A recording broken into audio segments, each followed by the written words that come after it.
এ পর্যায়ে মধুমতি ব্যাংক উত্তর পার্লামেন্টে আমাদের সাথে যুক্ত হয়েছেন নারায়ণগঞ্জ জেলা বিএনপির আহ্বায়ক মোহাম্মদ মামুন মাহমুদ এবং সে সাথে আছেন জেলা জামায়াত ইসলামের আমির আব্দুল জব্বার। আপনাদের দুজনকে স্বাগত আমাদের মধুমতি ব্যাংক উত্তর পার্লামেন্টে। ধন্যবাদ আপনাদের।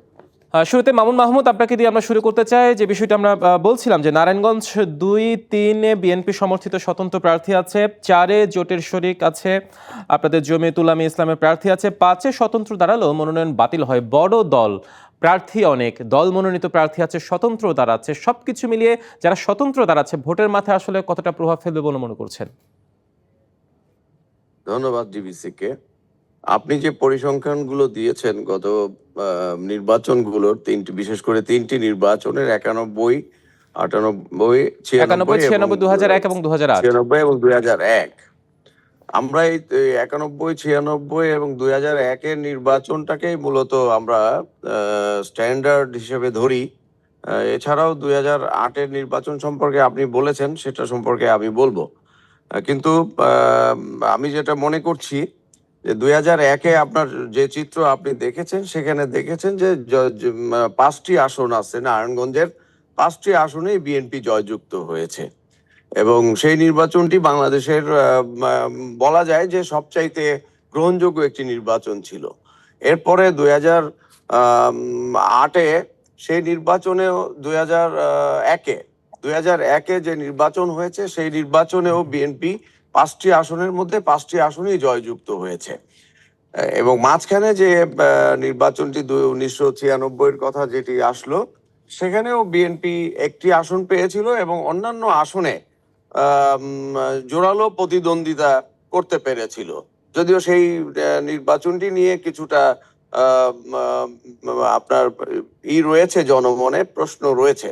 যাক, সেই প্রশ্নে আমি যাচ্ছি না। এবারের নির্বাচনে আমরা দেখছি, আপনি যেমনটি বললেন যে আমাদের 2টি আসনে স্বতন্ত্র প্রার্থী রয়েছে। স্বতন্ত্র প্রার্থী আমাদের ভোটের মাঠে তারা হয়তো প্রতিদ্বন্দ্বিতা করবে, অন্যান্য রাজনৈতিক দলগুলো প্রতিদ্বন্দ্বিতা করবে, তাতে আমাদের ভোট সংগ্রহ এবং ভোট সংগ্রহের কাস্টিং এর পার্সেন্টেজ বৃদ্ধি পাবে। কিন্তু আপনি জানেন যে এই আসনগুলো মূলত বিএনপি অধ্যুষিত আসন।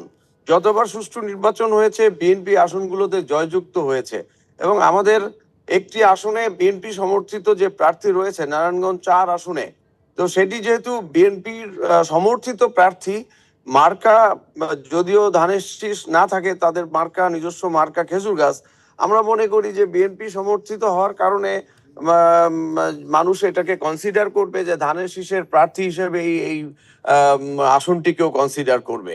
কারণ ধানের শীষের ঘাঁটি, আমরা মনে করি নারায়ণগঞ্জ 4 আসনটি একটি ধানের শীষের ঘাঁটি।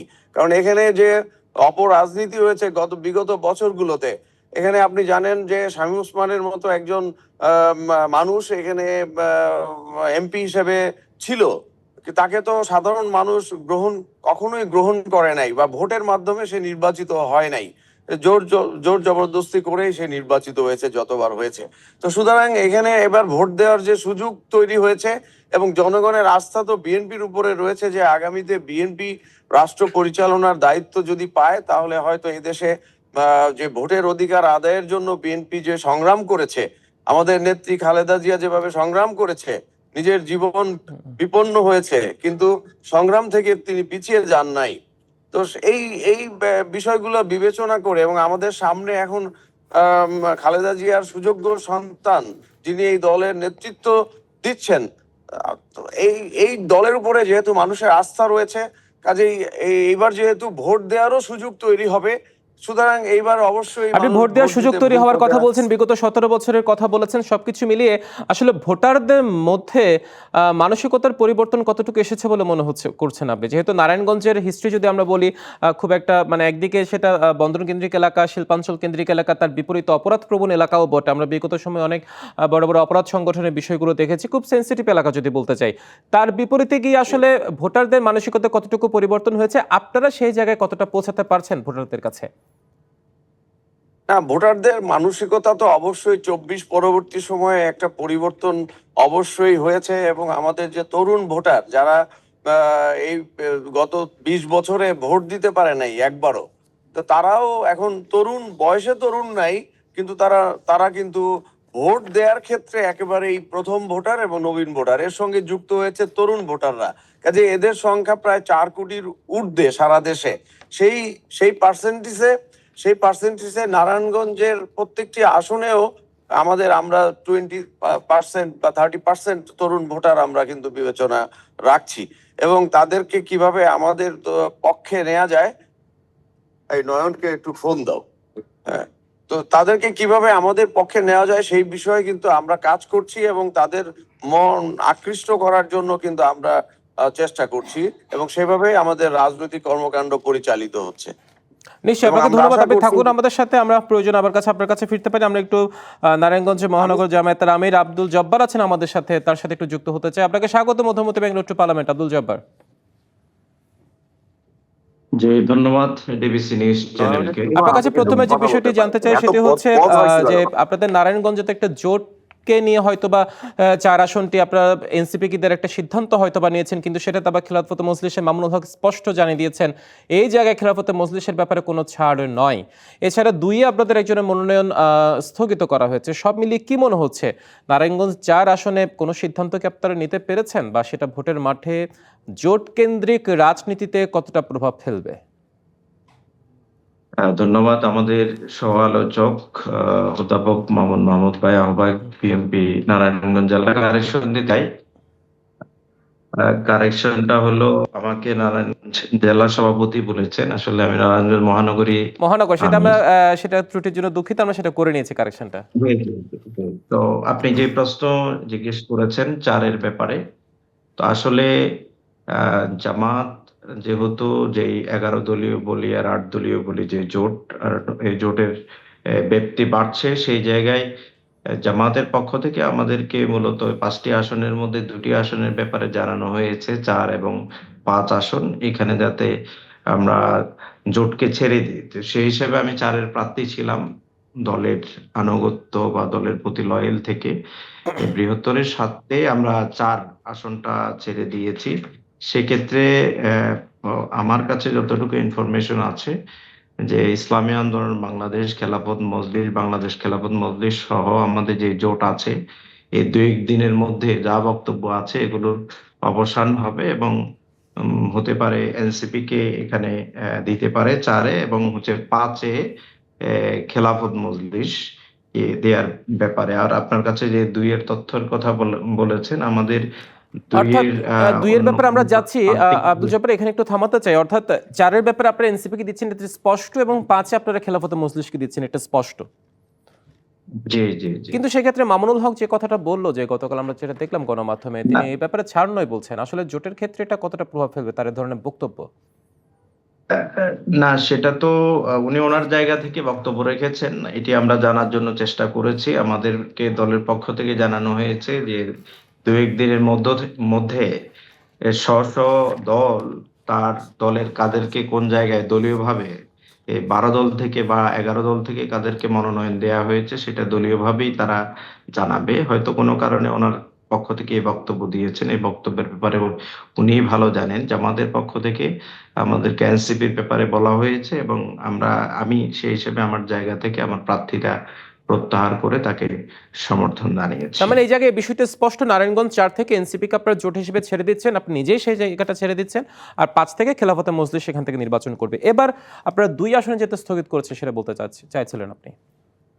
না, 2 আসনে আমরা কোনো আমাদের ওখানে আহ, আহ, ইলিয়াস মোল্লা নামে একজন আমাদের নেতা, জেলা নেতা, ব্যবসায়ী, ওনাকে দেয়া হয়েছে।